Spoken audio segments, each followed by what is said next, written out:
হয়েছে? আবার সেই ছাবড়ি ছেলেটা আমাকে রং মাখাবে বলে ফোন করছে। কি হয়েছে ডার্লিং, এত ভয় পাচ্ছ কেন? ওই ছেলেটা আমার রং মাখাবে বলছে। কার এত সাহস দেখি আমার ডার্লিংকে রং মাখানোর? এ তুই কে রে? আমি এক মাথা মোটা ছেলে, আমি তোর গার্লফ্রেন্ডকে প্রত্যেক মাসে শুধু খাই রিচার্জ করে করে যাই। কে করতে বলেছিল? আরে শালা কে আবার তোর গার্লফ্রেন্ড নিয়ে যাই? একটা মেয়ে তোমাকে বললো রিচার্জ করে দিতে আর তুমি রিচার্জ করে দিলে। তুমি কি বাচ্চা ছেলে বাবা? হ্যাঁ বাচ্চা ছেলেই তো। তোর গার্লফ্রেন্ড প্রত্যেক দিন আমাকে বেবি বলে ডাকে। দেখ ভাই, আমি তোর গার্লফ্রেন্ডকে নিয়ে কিচ্ছু করবো না, শুধু একটু রং মাখিয়ে চলে যাবো। ও তোমার সাথে কিচ্ছু করবে না, শুধু রং মাখিয়ে চলে যাবে।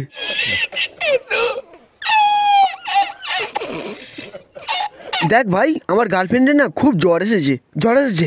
তাতে আমার কি? তুই বরং আগের বছর চেষ্টা করিস।